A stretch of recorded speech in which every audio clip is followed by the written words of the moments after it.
በስተመጨረሻ ገዛኸኝ የትሁቴን ልጅ ማርከን የት እንዳለችና አሁን ላይ እንግዲህ ልጅ እንዳላት በልጇ እያስፈራራት ነው ማለት ነው። እንግዲህ አሁን ላይ ትሁቴ ናቲን እየረዳችውና እናቱን የሚያገኝበት መንገድ እያስተካከለችለት ነው የሚገኘው። ነገር ግን ናቲ በስህተት ወይም ደግሞ ቸኩሎ የሆነ ስህተት እንዳይሰራ ካጠገቡ ሆና ማድረግ የሌለበትን ነገር እንዳያደርግና ቶሎ ቸኩሎ የሆነ ነገር እንዳያደርግ ነው እየተከላከለችለት ያለችው። ነገር ግን አሁን ላይ ትሁቴ ለናቲ ያንን ሚስጥር እንዳወቀችና ለናቲም ደግሞ እንደነገረችው ካወቀ በኋላ ገዛኸኝ እንግዲህ እያስፈራራት ነው የሚገኘው ማለት ነው። ስለዚህ አሁን ላይ ገዛኸኝ እንግዲህ የትሁቴ ልጅ እንዳላትና እንደገና ደግሞ ልጇንም ይዞ ሊያስፈራራት እየሞከረ ነው ማለት ነው። ስለዚህ አሁን ላይ ገዛኸኝ እንግዲህ በልጇ እያስፈራራ ምንም አይነት ነገር እንዳትናገርና ምንም ሚስጥር እንዳታወራ ሊያደርጋት ይችላል። እንግዲህ ትሁቴ አሁን ላይ በልጇ ስም ጠርቶ ሲጠይቃት ደነገጠች ማለት ነው። ምክንያቱም ገዛኸኝ ባለሀብት ነው። እጁ ረጅም ከሆነ ደግሞ እንግዲህ የትሁቴን ልጅ አፈላልጎም ብሎ እንደምን ብሎ ይዟት የሆነ ነገር ማድረግ ስለሚችል እሷም ደግሞ ትሁቴ እንግዲህ ከተመስገንም ጥላ የመጣችው ልጇን እንዳይወስድባትና እንዳይነጥቅባት ስለሆነ ለዛም ነው እንግዲህ ከዛ ቤት ወጣ አሁን ላይ እዚህ ቤት የገባችው ማለት ነው። ስለዚህ አሁን ላይ ትሁቴ ምንድነው ልታደርግ የምትችለው? አማራጩ ምንድነው? ምክንያቱም ገዛኸኝ እያሰቃያት ነው የሚገኘው። ከዚህ በኋላ ምንም ወሬ እንዳትተነፍስና እንዳታወራ በልጇ ሊያስፈራራት ነው እየሞከረ ያለው ማለት ነው። ስለዚህ መፍትሄው ምንድነው ብላችሁ ነው የምታስቡት? እስቲ ሁላችሁም በዚህ ጉዳይ የተሰማችሁን ሐሳብ አስተያየታችሁን ኮሜንት ላይ ማስቀመጣችሁን እንዳትረሱ። እንግዲህ ትሁት ክፍል 90 ቶሎ እንዲለቀቅ ሁላችሁም ኮሜንት ላይ ክፍል 90 ቶሎ ይለቀቅልን በማለት ይሄንን ቪዲዮ ላይክ በማድረግ ይጀምሩ። እንግዲህ አሁን ላይ ትሁቴ ለናቲ ከነገረችው በኋላ ያለችበትን ዓለም በህይወት እንዳለችና እዛ ቤት ውስጥ ተቆልፎባት እንደነበር እንግዲህ አሳይቷለች ማለት ነው። ነገር ግን ናቲ ቸኩሎ ሄዶ እዛ ቤት ከፍቶ ሊያዝ ሲል እንዲረጋጋ ነግሯለች። አሁን ላይ እንግዲህ ትሁቴ ናቲ እንዲረጋጋ ያለችበት ምክንያት ምንድነው? ቸኩሎ ሁሉም ነገር እንዳያበላሽና ከአባቱ ጋርም ጥል ውስጥ እንዳይገባ ነው ማለት ነው። ስለዚህ አሁን ላይ ናቲ ሁሉም ነገር እንደተሳሳተና እንደገና ደግሞ ቀስ ብሎ ስለናቱ መረጃዎችን መያዝ እንዳለበት ነው ትሁቴ የነገረችው ማለት ነው። ስለዚህ አሁን ላይ እንግዲህ ናቲ አባቱ ጋር ገዛኸኝ ጋር በመሄድ የእናቱን ሀብት ንብረት መጠየቁን ትቶ ሄዶ መቃብሯ ጋር ቢያንስ እንኳን ሻማ ማብራት እንዳለበት ገዛኸኝን እየጠየቀው ነው የሚገኘው። ገዛኸኝ እንግዲህ ምንም አላጉረመረመም። እንደገደላትና እንደሞተች ሴት ነው አሁን ላይ ሄደን እናበራለን ሻማ ብሎ እሽታውን የሰጠው ማለት ነው ለናቲ። ናቲ እንግዲህ አሁን ላይ ሚስጥሩን አውቋል። ነገር ግን ገዛኸኝ ናቲ ሚስጥሩን እንዳወቀ አላወቀም። በሌላ በኩል ደግሞ እንደምናየው እንግዲህ ናቲና ትሁቴ በፍቅር ውስጥ ወድቀዋል ማለት ነው። ናቲ አሁን ላይ ትሁቴ በምታደርግለት ነገርና የዋህ ሆነ ልብ እንዳላት ካወቀ በኋላ እንደሚወዳት በፊት ለፊት ነግሯት እንደነበር ይታወቃል።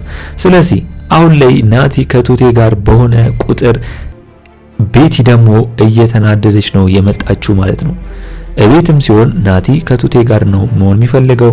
እሷን ነው የሚያወራት። እንደገና ደግሞ በውጪም ትሁቴን እየጠራት እያወራት ነው የሚገኘው። እንግዲህ አሁን ላይ ትሁቴና ናቲ የናቱን ሁኔታ በትሁቴ አማካኝነት እያወቀና እንግዲህ ዓለም ጋርም ትሁቴ እንደሚተዋወቁ ነው የነገረችው። ስለዚህ ናቲ ደግሞ አሁን ላይ ትሁቴ ከዚህ ቤት ካልወጣች በስተቀር እነገዛኸኝና ቤቲ እንዳያሰቃዩት ነው እየፈራችው ማለት ነው። አሁን ላይ ቤቲ እንግዲህ እየጮችባትና ትሁቴ ላይ እያስጠነቀቀቻት ነው የሚገኘው። ምክንያቱም ከናቲ ጋር ያላት ግንኙነት ስለምታውቅና እሷ ደግሞ ናቲን ስለምትፈልገው ስላልወደደችው ያንን ግንኙነት እንዲያቆሙ ነው እየጠየቀች የምትገኘው ማለት ነው። ጭራሽ ከኔ ጋር አትፎካከር እያለች ጭራሽ ፉክክር ውስጥ ነው የገባችው ቤቲ። ስለዚህ እንግዲህ ቤቲ አሁን ላይ በዚህ አካሄዷ እንዴት ነው ናቲን የራሷ ለማድረግ የምትሞክረው ነው። ትሁቴን እየዘለፈችና እየሰደበች እያንቋሸሸች እያዋረደቻት ናቲ የሚፈልጋት መስሏት ከሆነ ተሳስታለች። እንዲሁ ብቻ በእልህና በንዴት በናቲ ፊት ትሁቴን ዝቅ ለማድረግ የምትፈልግ ከሆነ ናቲ ደግሞ የትሁቴን ዝቅታም ከፍታም ነው እንጂ የሚወደው ዝቅ ስላደረገቻት ትሁቴን መቼም ቢሆን ዝቅ አትልም። ስለዚህ ቤቲ ብትስተካከል ይሻላታል ብዬ ነው የማስበው። በዚህ አካሄዷ እንኳን ናቲን ከባሏ ገዛኸኝ ጋርም ትጣላለች ወይም ትፋታለች ብዬ ነው ማስበው። ትሁቴ እንግዲህ ቆቅ ነች። ምክንያቱም አሁን ላይ ናቲ ተናዶ እናቱን ቢያገኝና ቢገናኙ እንኳን ሀብት ንብረቱ በሙሉ ወደ ቤቲ ስም እንደተዘዋወረ ነው የነገረችው። ምንም ቅሬታ አካል እንዳላስቀረ የእናቱን ሀብት በሙሉ እንግዲህ አባትየው ጋር ወይም ደግሞ ገዛኸኝ ጋር ስለሆነ ለቤቲ ሙሉን አሳልፎ ሰጥቷታል። ናቲን እየፈራው ስለነበር ማለት ነው መጥቶ እንዳያስቸግረኝ ብሎ። ስለዚህ ትሁቴ ደግሞ ይህንን ሚስጥር ታውቃለች። ሀብት ንብረቱ በሙሉ ቤቲ ጋር እንዳለ እሱም እንግዲህ ያውቃል በትንሹም ቢሆን። ስለዚህ አሁን ላይ ናቲ ችግር ምንም መፍጠር እንደሌለበት ነው የተገነዘበው።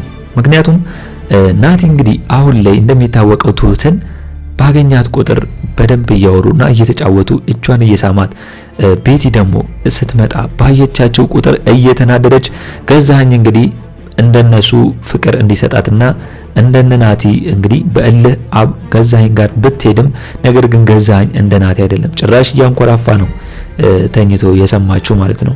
የሁለቱን ግንኙነት እየቀናችባቸው ነው፣ የቱቴንና የናቲን ግንኙነት።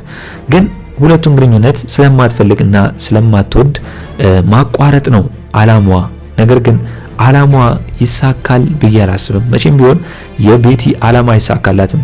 ምክንያቱም ገዛኸኝን ሳትወድ ብሩንና ገንዘቡን ስለወደደች፣ ገዛኸኝም ደግሞ እንደሚያውቁ ከሆነ ገንዘቡን እንደወደደች ስለሚያውቅና ለዛ ብላ እንደቀረበችው ስላወቀ ብዙም ለሷ ፊሊንግ እየሰጠው አይደለም ማለት ነው። እንግዲህ ናቲ በጣም ያስደሰተኝ ነገር ምንድነው? ምክንያቱም ትሁቴ ታንቋሻትና ስትሰድባት በቤቲ ፊት ነው እንግዲህ እጇን ወስዶ የሳሙ ማለት ነው። ቤቲ ግን እንዴት ከዚህ ገረድ ጋር እንደዚህ ታደርጋለህ? አታፍርም እንዴ ብላ ልታሸማቅቀውና ትሁቴንም ልታሸማቅቃት የሞከረች ሲሆን ነገር ግን ትሁቴ ምንም አትሸማቀቅም። እንደገና ናቲም ቢሆን እንግዲህ እሷን እጄን ሳመኝ ብላ ቤቲ ብትቀርበውም ነገር ግን ባልይሽ ይሳምሽ ብሎ ነው እንግዲህ ወደዛ የላካት ማለት ነው የገፈተራት። ስለዚህ ቤቲ እንግዲህ እየቀመሰች ነው ይሄንን ቅናትና ይሄንን ደግሞ ንዴቷን እየበላሽ ነው የምትገኘው ማለት ነው።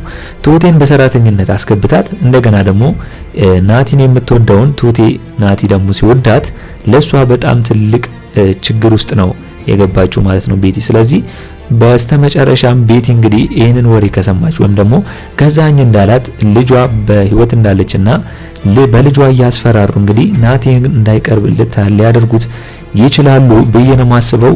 እስኪ እናንተስ በዚህ ጉዳይ ሁላችሁም የተሰማችሁን ሐሳብ አስተያየታችሁን ኮሜንት ላይ ማስቀመጣችሁን እንዳረሱ። እንግዲህ ገዛኸኝ አሁን ላይ ትሁቴንና ናቲ ሲያወሩ እየሰማ ነበር ማለት ነው ተደብቆ ወይም ደግሞ አጠገባቸው ነው። ምክንያቱም ናቲ ቤቱ እዛ እንደሆነና ዓለም በህይወት እንዳለች ካወቀ በኋላ በትሁቴ አማካኝነት ደብዳቤ እየላከላትና አሁንም ቢሆን እንደሚወዳትና እየፈለጋትም እንደሆነ ነው ትሁቴ የሰጠችላት። እንግዲህ አሁን ላይ ዓለም በጣም ደስ ብሏታል ደብዳቤውን ካነበበችው በኋላ። ምክንያቱም ልጇ በህይወት እንዳለና እየፈለጋት እንደሆነ ካወቀች በኋላ በጣም ነው ደስ ያላት። ይሄንን የምትፈልገው ዓለም ልጇ በህይወት እንዲኖር እንደገና ደግሞ እንዲፈልጋት ወይም ደግሞ አንድ ላይ እንዲገናኙ ይሄንን በጉጉት ስትጠብቀው ነበር። ስለዚህ አሁን ላይ በስተመጨረሻ እንግዲህ ናቲ ዋናው ዓለም እዛ ቤት ውስጥ መሆኗና እዛ ቤት ውስጥ ተቆልፎ መኖሯን ካወቀ በኋላ ግን ትሁቴ ሁሉም ነገር እንደምታግዛት፣ ምግብ እንደምትወስድላት፣ እንደምትረዳት ካወቀ በኋላ በጣም ነው ደስ ያለው። ይበልጥ ትሁቴን ያስወደደው ምክንያት ምንድነው? እናቱን እየተንከባከበችለት ስለሆነ ነው ማለት ነው። ከዛ ቤት እንዳትወጣ የ2 ዓመት ውል ፈርማለች። የሰራተኝነት አትወጣም ኮንትራት ማለት ነው። ሁለተኛ ነገር ደግሞ ከዛ ቤት ከወጣች የምትጎዳውም ዓለም ነች። ምክንያቱም በበቂ ሁኔታ ምግብም ሆነ ውሃ ስለማያቀርቡላት እሷም እየተጎዳች ስለሆነ ሳይኮሎጂም እየጎዳት ስለሆነ ትሁቴ ነች መልሳ እንግዲህ እንደገና እየሰራቻት ያለችው ማለት ነው ዓለምን። ምክንያቱም እነ ገዛኸኝና ቤቲ እየሄዱ እንግዲህ አንቺ አእምሮ በሽተኛ ነሽ ልጅሽን ገለሽዋል እያሉ የአእምሮ ጨዋታ እየተጫወቱ ሊበክሏት እየነበርን ቢሆንም ነገር ግን ትሁቴ አሁን ላይ ሁሉም ሰው እንደሚወዳትና እንደገና ደግሞ ብትወጣም እሷ የአእምሮ በሽተኛ እንዳልሆነች ውጪ ድረስ ይዛ በመውጣት እያሳየቻት ነበር ማለት ነው ሙሉን። ስለዚህ አሁን ላይ ናቲ እንግዲህ ትሁቴን መካስ አለበት። ትሁቴን የሆነ ነገር ለማድረግ ቢሞክሩ ነገዛኝና ቤቲ እሱ ከትሁቴ ጎን ቆሞ መከላከል አለበት። ለሷም ለዓለም ለእናቱ ብላ ነው እስከዛሬም ድረስ እዛ ቤት የተቀመጠችው። ስለዚህ ይህንን ግምት ውስጥ በማስገባት ናቲ ቱቴን መካስ አለበት ብዬ ነው የማስበው። እስኪ እናንተስ በዚህ ጉዳይ ሁላችሁም የተሰማችሁን ሀሳብ አስተያየታችሁን ኮሜንት ላይ ማስቀመጣችሁ እንዳረሱ። እንግዲህ በኔ በኩል የዛሬው አስተያየቴ ይህንን ይመስል ነበር። ለቻናሌ አዲስ ከሆናችሁና ሰብስክራይብ እስከሆነ ያልደረጋችሁ ካላችሁ ሰብስክራይብ በማድረግና የደውል ምልክቱን በመጫን ቤተሰብ እንድትሆኑን በአክብሮት እንጋብዛለን። በቀጣይ ክፍል እስከምንገናኝ ድረስ መልካም ቆይታ ይሁንላችሁ። ቻው ቻው።